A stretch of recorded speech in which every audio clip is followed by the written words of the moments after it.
Welcome to the Tech Transfer Podcast. This is Dave Brown. I'm here with Adam Stevens, also from TTO. And this is the last week of the year, and we're doing our year in review for the Tech Transfer Office. We decided what we would do is go month by month. So we'll pick one event that happened each month and talk about it a little bit. So the first one is... Be clear, there could have been other events we could have picked. We just picked these. Yeah. These are not the top 12 or anything like that. We're just kind of giving an overview of sorts of things that happened this past year. And we have things like new startup companies, an exit, a new president, changes here in tech transfer. So lots of good stuff to talk about. All right, so we'll start with January. And we completed a commercial transaction with one of our licensees, Bloom Surgical. The actual deal is not important or interesting, but it's a chance to talk about Bloom Surgical, which had a pretty good year. So Adam, you know about this company. What can you tell us about them? Yeah, Bloom Surgical is addressing a problem that's inherent to minimally invasive surgeries, such as laparoscopic surgeries and robotic surgeries. And one of the big problems is visualization. As you can imagine, when you're working at the end of a tool that's a foot long inside somebody's body, you need to be able to see what you're doing. And it's not uncommon for those laparoscopic instruments to get clogged with bodily fluids, keeping the surgeon from seeing it. And so what they've got to do at that point is pull things back out and clean it off and get it back in there without it fouling again. So these are those tubes that you do surgery that you go in through one hole and kind of, instead of cutting into someone, right? And right. You can imagine like pulling in and out of those would be a problem. Yeah, it can be a problem. And like I said, they're putting in basically a little camera on the end of a stick that's only the lens is showing on the end. But like I say, you get that dirty and you have to stop everything, pull that out, clean it off, make sure it's still sterile, get it back in there. And that can be a problem. And what Bloom Surgical does is they basically use compliant mechanisms that have been an innovation here at BYU for a number of years in a lot of different areas. We'll talk about another one a little bit later on. But they use that to create a windshield wiper that wipes the end of the camera lens to keep it clean without having to ever take it out. And when we're talking on the size of these scales, that's of what they're doing, and they're so small to fit into the laparoscopic access point that it's pretty amazing that they can get a mechanism down there at all to clean off the end of the camera, and it would not be possible without the BYU compliant technologies. Yeah, this is a student startup company, right? So Jacob Sheffield was a student, his partner is Ian Esplin, and they won the Student Innovator of the Year competition that the engineering school does every year. I think they won that a year ago. Could have been two. I think it's a year ago. But then this year, in 2023, they also won a competition at a neighboring university. University of Utah holds a competition called Bench to Bedside. And that's a medical term. It means having something that's created in the lab that makes it all the way to a patient's bedside and is used with them. So they run that competition. And Bloom Surgical, I think, got second place there. So I think they won $15,000 or something like that. And I could be wrong, but I believe they won at least one other competition this year. So a lot of student startups get their funding, or at least a portion of it, from winning these different competitions. So that was a great thing for them too. Yeah, that competition is, it's primarily focused on the University of Utah community. It's run by the Center for Medical Innovation, which is the University of Utah collaboration between multiple of their schools. And I think it's impressive that a BYU team, without any prompting from us here at BYU, they went up there, found that competition, entered, and outcompeted most of the University of Utah teams.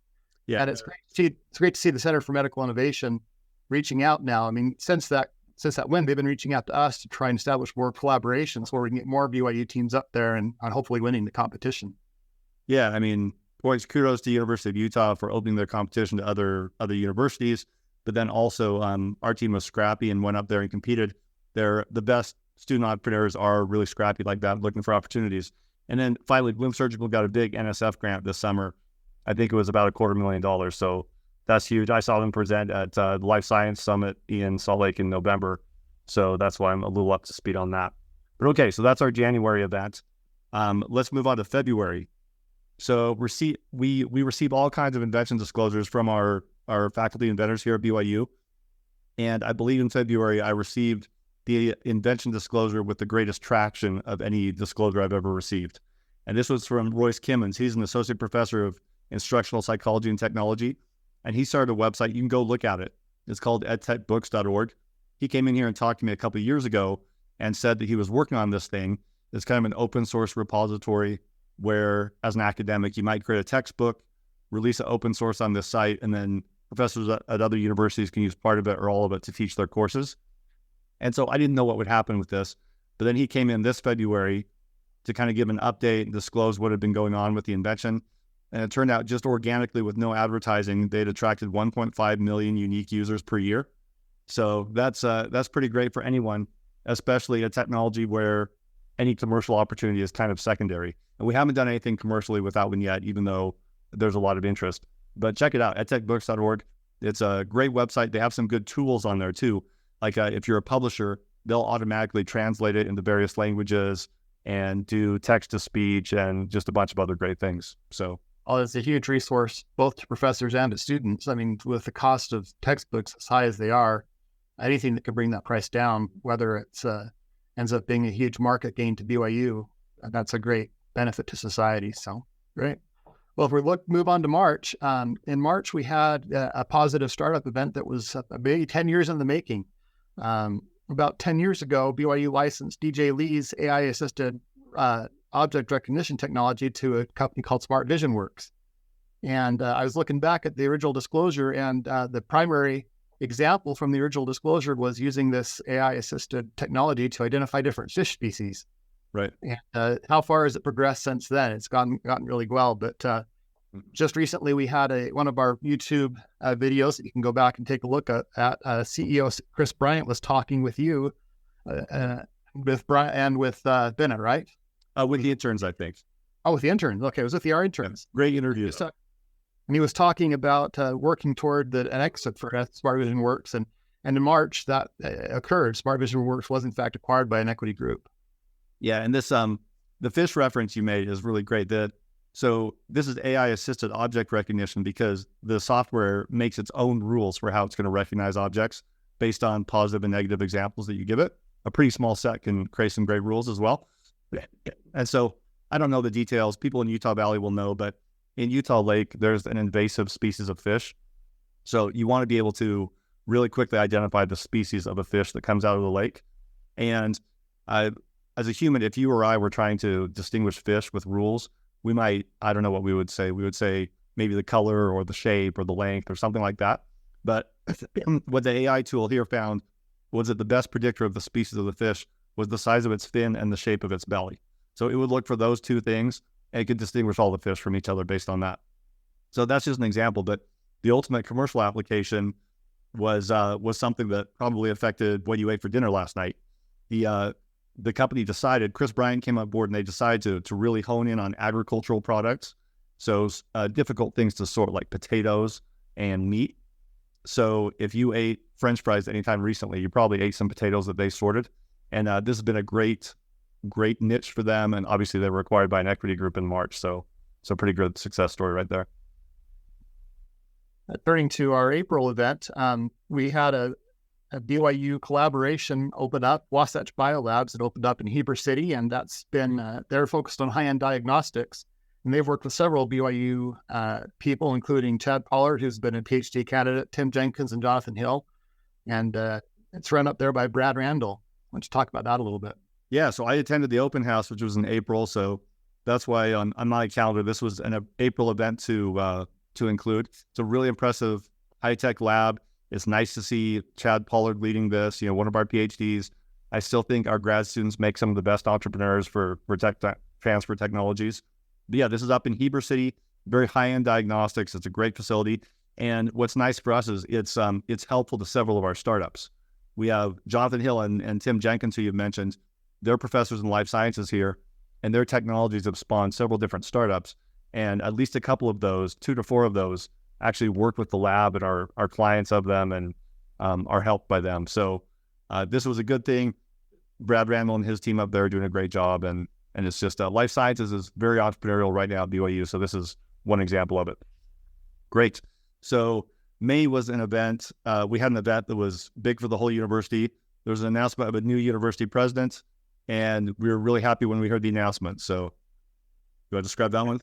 Yeah, sure. To our excitement, the new BYU president was announced to be Shane Reese, and Shane Reese, being the president of the university, is an important first for the tech transfer because he's the first BYU president who's had a disclosure to the Technology Transfer Office as a statistics professor. He helped create some watermarking technology for video, and there's been commercial interest in that type of technology that he disclosed. So from the top of the university on down, lots of professors have opportunities to disclose here at the Tech Transfer Office.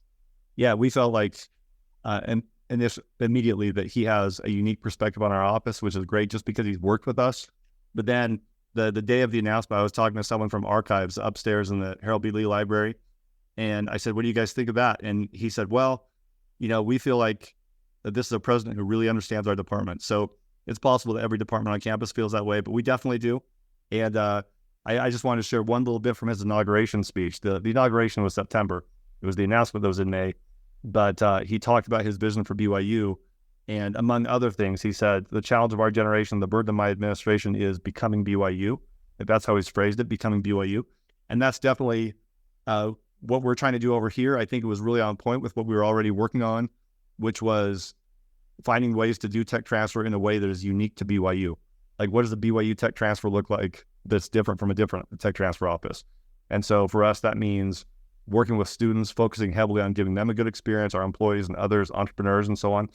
And then also kind of like making a big effort to get technologies out in the market in a way that affects people's lives for the positive. So anyway. And I've seen that from day one since I got here. So it was great to see that emphasized. I joined the office in early August, and to see that emphasized from the top of the university, just a little bit over a month later, was a great experience. Absolutely. Thanks. Yep. In June, we entered into a license with is it Gradually, is that how you say it, or Gradually? Or Gradually, yeah, I think so. I'm not sure how you would say it, but yeah. It came from one of our student employees who last summer did something really clever. Yeah. Why don't you tell about it? Right. Levi Wilson is easily one of our most clever Tech Transfer Office employees ever.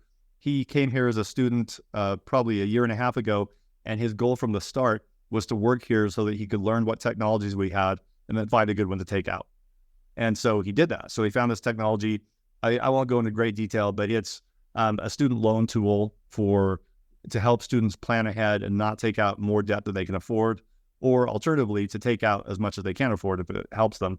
And so he was interested in launching that technology back in June. And at the same time, we had interest from Summit Venture Studios, which is a studio company. They launched a studio venture fund that they launch companies. And so we said, okay, SBS, we want to do the deal with you if Levi Wilson can be the CEO. And they said, great. And so that all worked out. We launched that company. It was just nice to see someone who really hustles and is enthusiastic like Levi take off with the company. And he's been out working on it all fall. So always love to see that. But this was one of our own, one of our guys from the office. So yeah, well, we'd love to see more students come in with an interest in grabbing a technology and running with it. I think that's a great way for them to get exposure and to get knowledge of what it's like to get a technology off the ground and running. So yeah, also, Jason Lau is another employee of ours. He did one of our early podcast episodes and had some great advice for student entrepreneurs. And he is taking up, we won't have him next semester because he's taking off to launch a company based on one of our technologies. That's ideal for us. If a student comes here and works for a semester, really learns tech transfer, finds something they like, and then leaves to launch a company, that's great. We'll hire someone else, but it's nice to get them out there. It's a good problem to have to replace your student employees because they're being successful in the world. So absolutely. Yep. Well, in July, one of our technologies was featured in Y News. It's about the waggle dance technology, and it's the use of AI to interpret what bees are saying to each other. Why don't you tell us about that one? Yeah, this is a great one. So Sean Warnick is using artificial intelligence to study bees. And the way they do it, I don't know if you've ever been to like Thanksgiving Point. They have the Children's Museum out there, and they have a bee display. Many universities or museums have bee displays like that. And the idea is you might as well have artificial intelligence there interpreting what the bees are doing. So maybe you've seen a documentary or something where the bee does a waggle dance. Honeybees come, and to communicate with the other bees, they shake back and forth and kind of walk in a predictable circle. And there are various factors. I don't know how it works, but the angle they move at, the number of times they shake is telling the other bees like in what direction and how far away the flowers are that they should go to. So because it's a language that's hardwired into the bees, there are set rules. And Sean Warnick and his students have set up AI to interpret it and automatically translate that in real time. So you can see what the bee is actually saying, which is pretty great.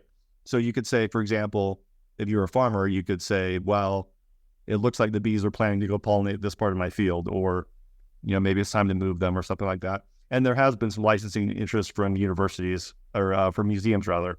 I keep saying universities, but so anyway, this one will get out there, but it's interesting research, great article. Let's see, what was the article called? Buzzworthy Breakthrough. So if you search for that on Y News, you'll find it. Oh, and Sean Warnick, I should mention, in computer science, he's very entrepreneurial and a great repeat inventor. There's another company of his, Achilles Heel, that is out there doing cybersecurity in a good way as well. I could really envision this being helpful. I mean, with the news that we've heard for the past, 10 years now with the threats to honeybees, just to know, hey, my bees are saying they're going to be in, to the northeast 2 miles or 200 yards or whatever, okay, I'm not spraying anywhere in that vicinity. Oh, yeah. Let's say pesticides. I could see that being a huge benefit to farmers and just to the whole apiary community completely.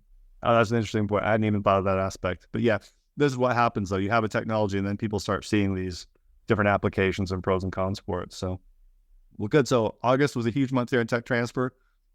We had 2 employees depart and we had 2 more arrive, one of whom was you. So Adam Stevens and Bennett Mortensen started in the office. Why don't you tell us about yourself for a second, Adam? Yeah. So I'm the first patent attorney to join the BYU Tech Transfer Office, and I followed in some good footsteps. As I understand, you're the first attorney the office ever had, isn't that correct? Yep. So we're in some ways we're kind of diversifying and increasing the in-house knowledge that we have here at the Tech Transfer Office, and it's been nice to be able to interact with the students and with the professors and share the knowledge that I've gained over 17 years of practice in intellectual property and with patents, and it's been great to talk with them for things like competitions, innovation with the students. When they have questions, they're like, what should I be looking at as we're starting to go from there. Just having that patent knowledge in-house, I think, will be of a great benefit to the BYU community, especially the innovative community here. Well, it already is. It's your expertise has helped us in controlling costs and managing patent strategy in a way we couldn't before. Just for anyone who's not super familiar with our office, we've succeeded largely by being entrepreneurial, by focusing on innovating and marketing and doing deals. And we're going to continue to do that. Our actual patent filing, like drafting and filing patents, will still be outside counsel, but there's a real efficiency to having patent expertise here in the office. And, when I talk to professors now, if they have a question, in the past, I would have said, well, let's set up a meeting with outside patent counsel and, within a week or 2, we'll have an answer for you. But instead now I say, well, just call Adam, and we can really quickly get some good ideas moving forward. So that's been great. And then I should mention, like, Adam, you've been here a few months, but you've already done multiple deals. Like our office has not slowed down. We're completely on pace and have had actually quite a good year. So, thank you. And then for the first time also, the Tech Transfer Office has an expert in prototyping in Bennett Mortensen. So he's come in with his expertise in starting his own businesses and being a startup and innovator and doing prototyping. And I've already seen the impact that's having on the technologies that we have. And what it's allowed is it's allowed the Tech Transfer Office to take a technology that gets disclosed, work with the professors in-house, and take the technology to a level that it's more commercially ready than it would have been otherwise, which does a couple of things. One, it lowers the barriers to starting up and succeeding with the technology, which allows us to reach out to more potential partners for licensing. And then second, it increases the interest. I think that lowered barrier increases the interest of others in those technologies because it's so much easier to take it and run. Absolutely, yes. And this was such an added benefit. Like hiring for Bennett's position, we were looking for someone with engineering experience. He works predominantly with the engineering college and on engineering and material sorts of technologies. But because of his prototyping, we've been able to, you and I, so for people who don't know, Adam does our life science licensing. So these are often technologies that are like processes or microscopic, or they're genes or something that you can't display super easily. I do our software licensing. So sometimes I might have some screenshots, or maybe we have a working app or something, but often I'm just describing to people what the software can do. So in both of our cases, it's hard to demonstrate these things, but for some engineering technologies, you can create actual prototypes, like physical things that someone could handle and understand. And because of Bennett's expertise, we're able to get some technologies to that point that aren't there already. And you can see it in our LET joint video from a month ago. We did a video where Bennett and I described the LET joint, and we had examples, and that led to multiple licensing inquiries from people and to an actual licensing deal. So we want to do a series of videos like that. I know it's ambitious. I shouldn't make promises about the future, but I'm going to anyway. We plan in the coming year to once a month have some physical object like that we're demonstrating in a video on YouTube, so that entrepreneurs can see that and really understand what's there, and then contact us to license those things. So huge opportunity, I think. Yeah, I think that this period of time since August has been a period of innovation with our office itself. I mean, we're working with innovation every day, but we're also innovating the way that tech transfer can, especially at BYU at least, but can interact with potential licensees and with student innovators and with the professors on campus to get technologies out into the world that maybe would languish otherwise. Yeah, absolutely. I mean, we've worked with innovative people all day long, so we need to do some innovation too and kind of keep pace, right? Yeah. So, well, good. Great. So our September item is actually a YouTube video. And so this is one that probably a lot of people listening to this have seen, but do you want to describe it for us? Yeah, sure. So, I mentioned earlier in our episode that BYU is a center for compliant technology development. And I would say that the compliant technologies at BYU that have been developed have reached from outer space to what we might call inner space. They've been on satellites down to the microscopic, and Mark Rober came in and took that opportunity to meet with Larry Howell and others here at BYU to take what he had done with creating the largest Nerf gun in the world to take it in the other direction and try and create the smallest Nerf gun in the world. And using some of the compliant technologies here at BYU, I think the best shot, being pun intended, is that when he shot one of the world's smallest Nerf guns ever created and actually hit an ant.